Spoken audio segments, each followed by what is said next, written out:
So moving on, on behalf of our mobility partner, Evans, in association with Volkswagen, Asia's choice of HR tech partner People Strong, diversity and inclusion partner Marching Sheep, equity solution partner Capita, exhibit partners Hack Coach, Loop, Apna, and business development partner Vahura welcomes everyone to the 5th CHRO Conflicts and Awards 2024 Hyderabad chapter curated by Gain Skills Business Media.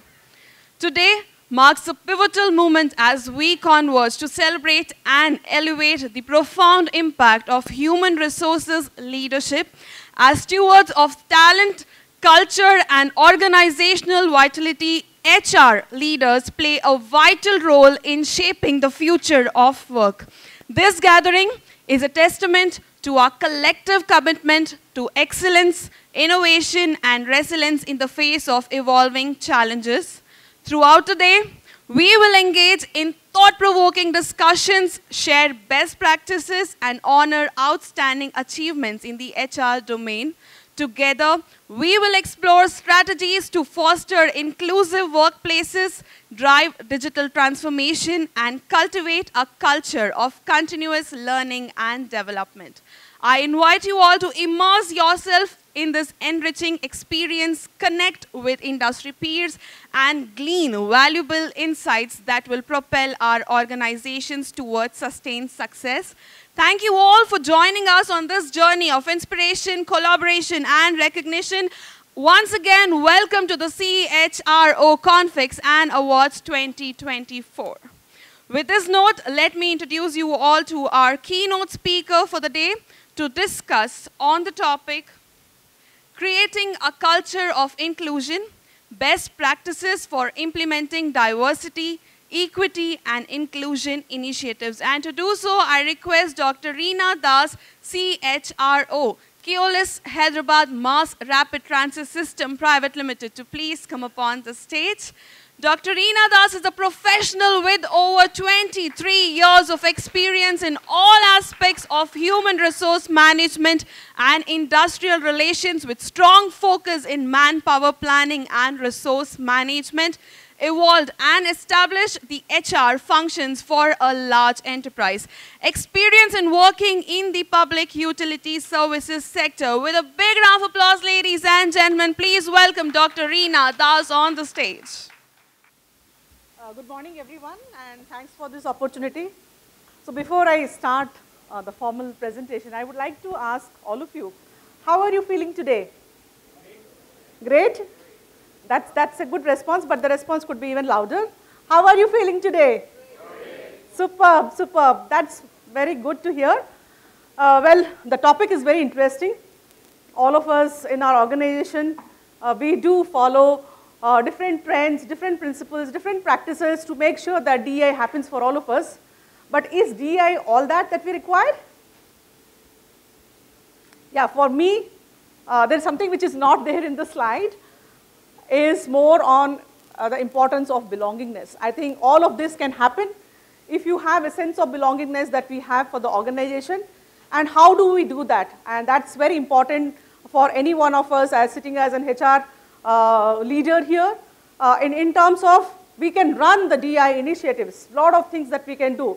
But what is the outcome of the DI initiative is, the bottom line is, end of the day, is the belongingness. Are we able to create that in the organization is what is more important than the broad category of DI. DI, we all learn so much.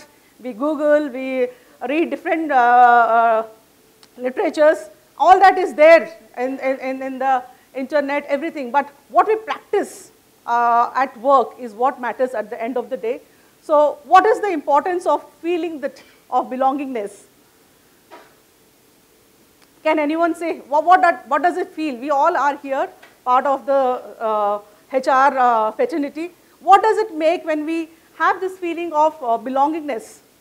Yeah, I feel like contributing. Otherwise, if you're not part, I feel like, okay, it's not my turn. Yeah, fantastic, fantastic. I think big round of applause to him. If you feel that you are belonging to the place, you feel like contributing, right? And that's the bottom line. We as HR, we all work because we want to contribute, get people contribute for the organization, and that's what is our contribution. Yes, you wanted to say something, ma'am.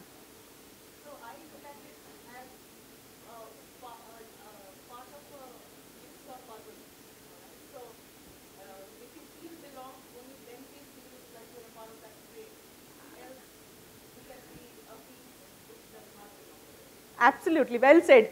So it's like the dance. All of you would have heard of this example. Very famous example of DI is calling someone to be part of a party, asking them to also come and dance in the dance floor.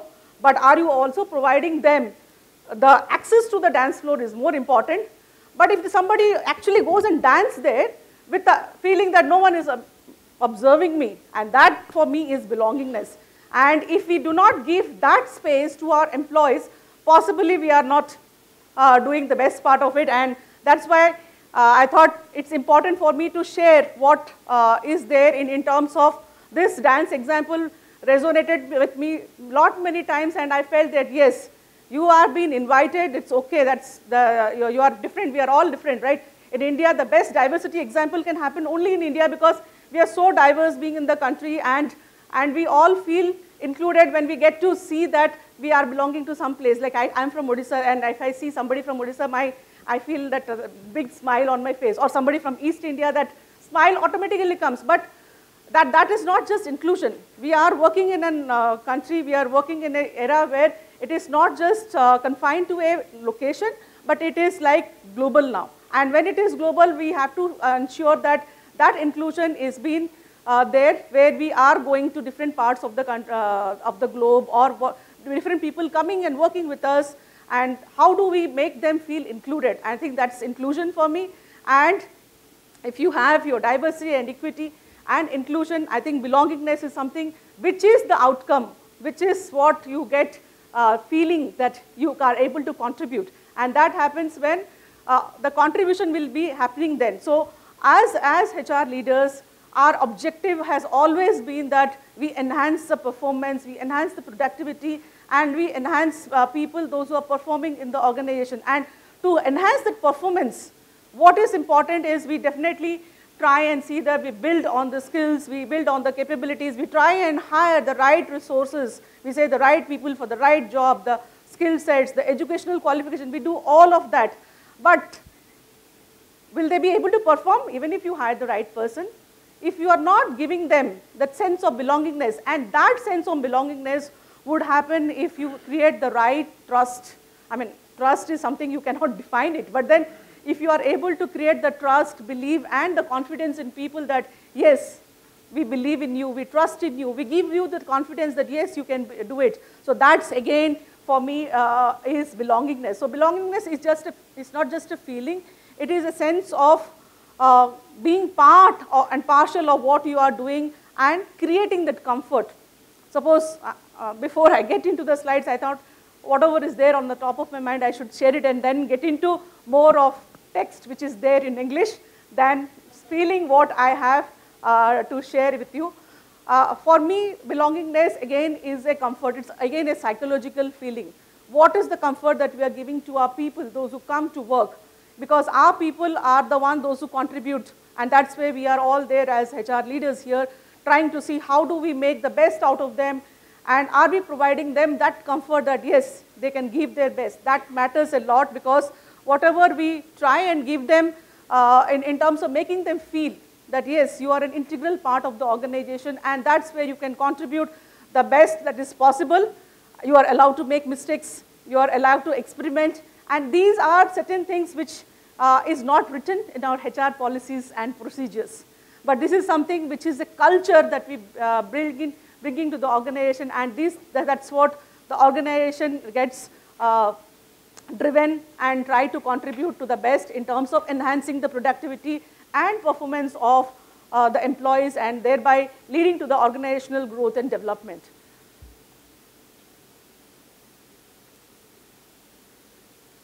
So for us, DI, again, it's an influence. How do you influence in terms of building up the organization? That's important. And in terms of building the organization, is it possible that you create that environment, that ecosystem where people will be able to contribute, and though it should not be political right. Like we love to be political right, but at the same time, is it like we are trying to contribute towards the organizational growth and development is what matters at the end of the day. So how do we foster the inclusion is what is important. That's important because unlocking the team's performance. There are a lot of people from different areas, different genders, different race, religion, all of them, we all come together to work. And when we come together to work, are we able to explore in terms of fostering that? And how do we foster it? Fostering happens only not by the HR, but it is important that the top executive committee, the ExCom, the managing director or the CEO or the CXOs have the same mindset. Because we as HR, we have to drive DI. But how can we drive DI unless and until there is a buy-in from the top management? If the top management is adverse to having certain amount of mix of people trying to get things done, it is not possible. So it becomes very important for the HR leaders to make sure that we foster those DI principles, DI policies in the organization by taking a buy-in from all the stakeholders, and this has to be percolated from the top to bottom so that it is something which becomes successful in any organization.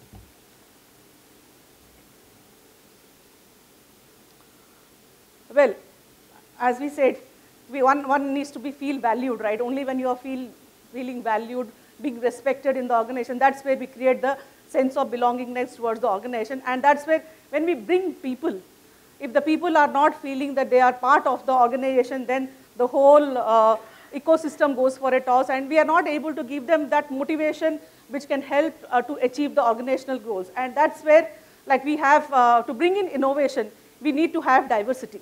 Like, we work for different organizations, and all of us, we hire people only from Telangana, for example, with all due respect, and then maybe from the same college, and then maybe from the same area. So what is the diversity that we are bringing in here? If there are people from different state, different type of backgrounds that they come with a different thought process, and these different thought process helps in terms of challenging the status quo. It is not that we think alike, we think different. And when we think different, let's embrace that differences that we have and try and see what is the best that we can get out of it.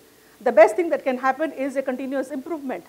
Best thing that can happen is an innovation in the organization, how we look at things differently. Different perspectives would definitely matter at the end of the day. So the vision for thriving a DI culture is try and bring in people from different communities, different talent pool, try and see how we can foster such a culture of DI and try and see things that we can work out better for them.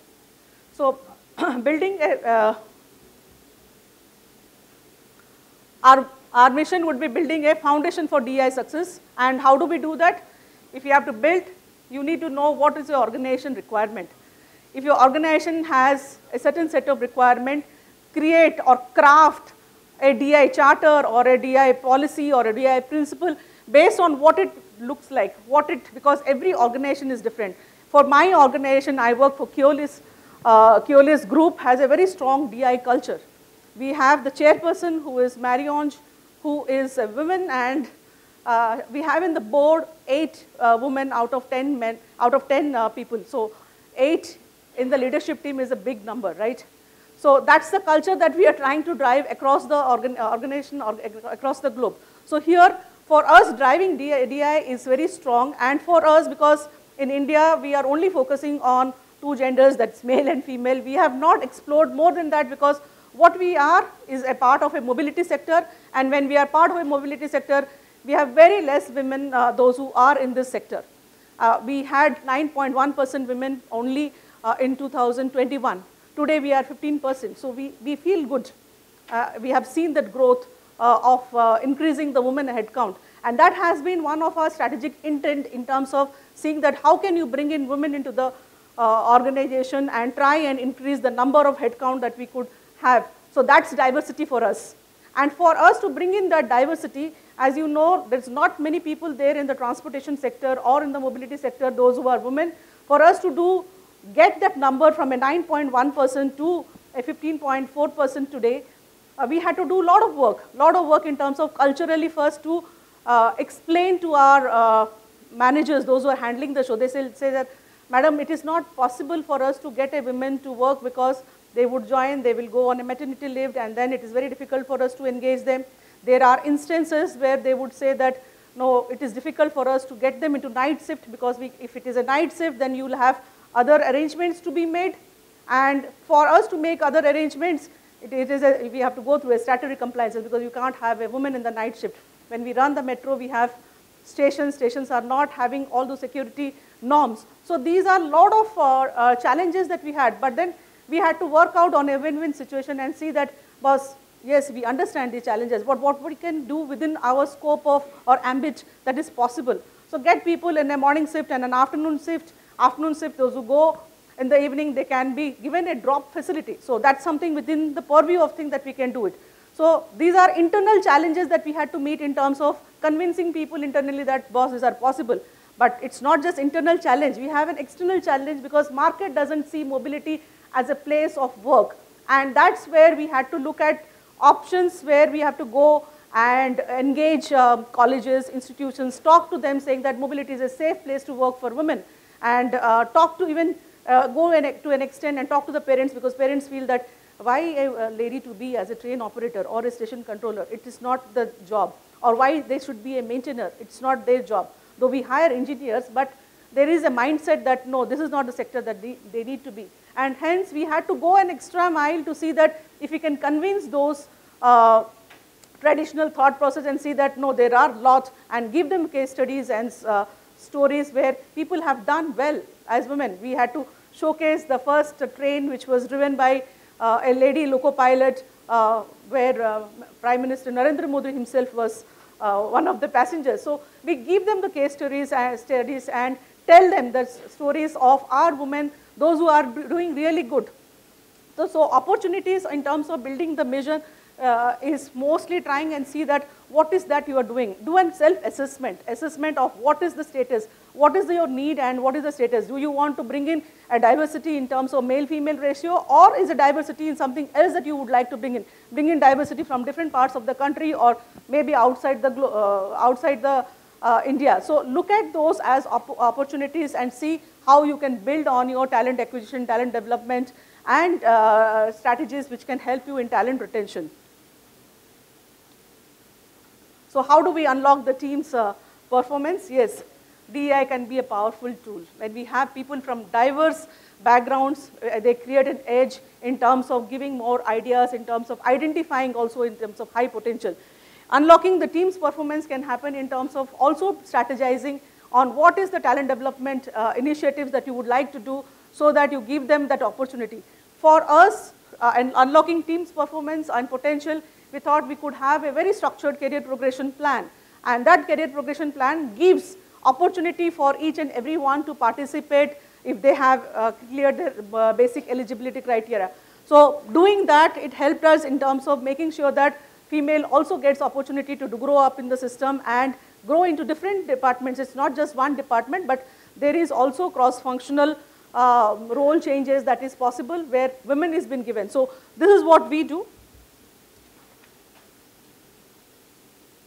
Of course, when we create an inclusive, elusive edge, that's an advantage that we could create in terms of seeing that how our people can be our pride, and that's what I keep telling, our people are our pride in Keolis. So we provide them with enriched talent pool by going to different places in India and trying to resource, give them the opportunity where they innovate. Our innovation has been highly appreciated across. And also this helps in the decision-making process, and end of the thing is reaching out to having more customer connect. So building an inclusive work environment, we look at creating, foster a culture of mutual trust, respect, by not just valuing, also by celebrating differences. We come from different parts of the country. So celebrating all the functions that we have got, all those festivities, these are very unique to what we do here at Keolis, and that's where that also helps in terms of bringing in the diverse element at the work. in terms of ensuring everyone has a fair chance. Our IJP process, as I mentioned, has fair and gives performance credit to people, those who have been performing. In terms of employee engagement, we try and see that we enhance the voice of our employee, and that's where we started something called as a HR clinic, where I go and talk to them in terms of what is that, because they have to voice out, and then sometimes people will not feel to come to a CHRO cabin and talk. So we go to their places of work, and try and see that we sit with them, have a cup of tea, and understand what is that they are having. So have different town halls, engagement meetings, catch-ups with the people, because we are HR. So what we do is, this is our scope of work, this is what we have to do. But sometimes as an HR, it is something that we have to look at outside the boundaries, what is happening in operations or maintenance or any other function for that matter.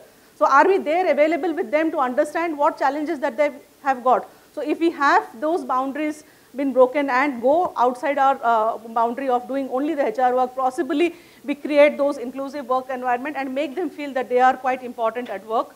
And of course, training in terms of educating people is important. When we say DI, the top of the thing which comes to my mind is on unconscious bias. All of us have this in mind, like, yeah, she comes from this place, so she has this way of working.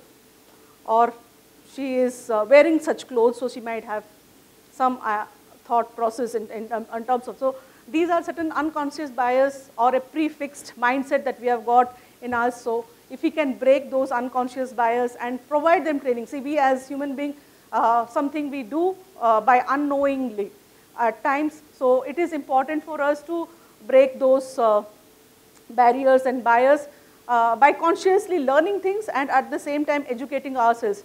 And HR plays a very important role in terms of ensuring that we provide them those training, equip our leaders, and ensure that the employees are aware of the GI.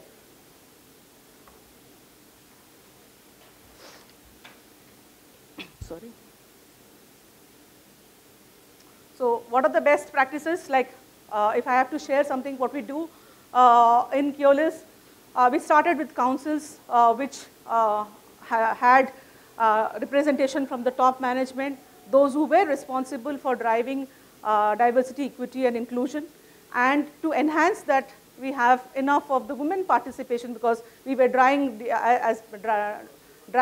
as part of ensuring that we have more of women workforce in the organization. We created champions. We have something called Workforce for Women, and we created champions who would drive it, because it is not like 1 or 2 or 3 of us only talk. We had people, those who have been there in the system for 4 or 5 years or more. So we created champions, those who are our point of contact, those who are our ambassadors, those who are our spokesperson, those who talk about what is the benefit of being in the organization and how they can actually motivate others. So these champions also double up to be mentors for people, those who are new into the organization, and we either call them as a Q buddy or we call them as mentors. So these are people, those who try and see that different things that we do. Apart from having WOW champions, we also have something called male allies. It's not like only women can work well in the organization. We also need the support of men who can help the female, those who can grow up in the organization, and unless and until the men are supporting them, it's very difficult for them to grow in the value chain. So we created a concept called male allies, and we are promoting it very strongly in the organization. We want male to come and support women workforce so that they can do well. And now recently we have started our DI task force. DI task force again comprises of people from different departments, those who represent and try and see that they can bring in what are the challenges that they come across, and they are ears and eyes, and that's how we get to know what challenges and try and see that we meet very frequently in terms of addressing those challenges and seeing that those strategies can help out for us. So some of the best practices, of course, I mean, all of you know about it in terms of have something, a self-assessment of what your organization is at this point of time on the DI status. And if you have your assessment right, then possibly you can set a goal for in terms what is your objective, what is your KPI that you would like to set up for your organization. And based on that, you can try and see whatever initiatives that you can take in terms of ensuring that those DI objectives are being met, and try and see that there is a communication, transparency in the communication, because many people, they would like to know that, tell me what is that there for me. If you're doing something, what is that I'm going to get benefited out of it, and why should I participate? Because all of us know that we are so enthusiastic that we would like to run so much of employee engagement initiatives. But is all these employee engagement initiatives being participated by employees? That's a big question mark, right? We all experience that. So to ensure that these employee engagement initiatives are participative, ensure of some transparency in communication in seeing that how the participation can increase, and that's where things can go even beyond the diversity. And all this can happen if you have a leadership commitment. And if leadership is not committing towards DI, I think all these efforts that we take will not give us any results. So yeah, just to have a recap on the tools and strategies, try and see you have your strategy. Every organization is very unique in itself. So each one of us, if we can have a strategy which is very specific, very customized to our organization. There is no cut, copy, paste works here in DI. It is organization specific. How is your culture and how does it work? And try and see that you do an inclusive hiring, see how you can include people from different spheres of life, and do a lot of awareness training program. Awareness training program, I strongly feel that it should be from maybe the housekeeping or the security to the top man. It is not just only the managers, the top performers, all of this to be provided as the awareness training program. It has to be a top-down approach, because there are examples that I've seen where I've come across, which I would like to share. One of my friends, she visits a GRT jewelry shop, and then she goes by auto. So she picked up an auto that day and she went for a GRT shop, and then the auto fellows, and then they keep it on the main entrance. There is one main entrance, and then it has the diversion, one for the diamonds, and another one is for gold and silver and all of that. So the security wala comes and tells, "Madam, this is only for diamond entry. You go that side." So she comes back and tells me, "Reena, see, this is what the awareness. How can you judge people on what it is? I mean, that's not that training." And these are something very basic. I mean, it's no fault of the security guy, and no fault of, but then it is like somebody who is coming in auto does not have the capability. That's a mindset, and it has been inbuilt. So these are something which are mostly, I feel that, yeah, this is not just the training that we do in the AC room and get trained by the top performers and staff managers, but it has to be down the line. They should know that what is, I mean, you need to have, and that is a prospective customer who comes to buy a diamond. The only thing is the mode of transport is a auto, that you cannot judge someone that. So these are something, awareness training programs are very important in terms of telling people what is that is required. And of course, we have so many technology tools today. AI is like across everywhere, where you have dashboards, HR analytics. You define your KPIs, and the toolbox gives you different options in terms of how do you measure. I think technology tools are a good tools today available, and it makes our life easy. Gone are those days where we used to put things in an Excel and try and track the data, but now you've set your KPIs, the technology tools will help you in terms of achieving what you want. Well, diversity audit, in case if you want to really be serious about what you want to do in the space of DI, I think there are a lot of audits that you can do internally, but globally there are something called, we have been associated for GIS. GIS is like gender equality and diversity for European and international standards. It is a levelization program that we at Keolis follow that gives us a pathway. In 2001, again, we were at level 1, and last year we were at level 3.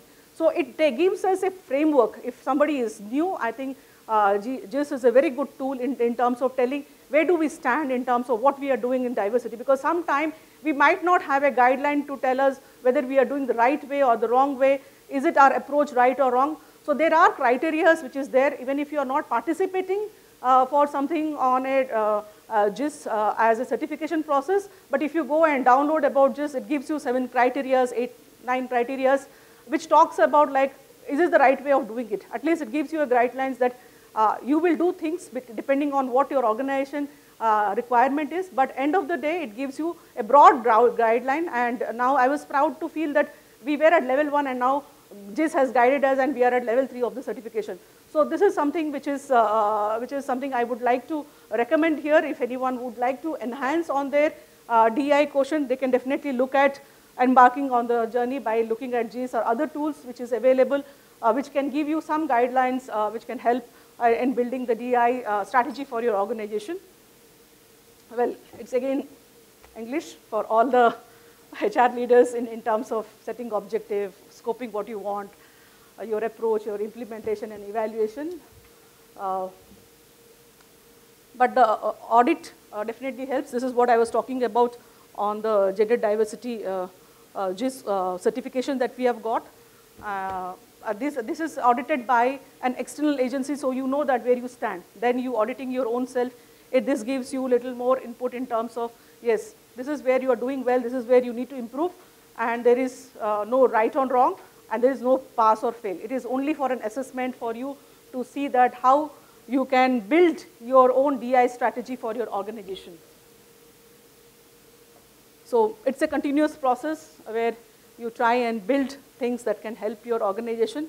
So last year we also got the JIS trophy, which is a prestigious trophy which is like on the sustainability development goals on gender equity, diversity and inclusion, which is from the United Nations. So that itself speaks about in volume in terms of the work that we have done and things that has been working out well. So end of the day, when I am closing my presentation, I would like to reassure all of you that please make sure that belongingness is something very important, though it's not there in all the slides, but that's something which is very close to my heart. And the dance example, to just recap, in terms of, yes, we are there, we are invited to dance, we have access to the dance floor, but can we go and dance like nobody else is watching us? That's the bottom line for me. Thank you.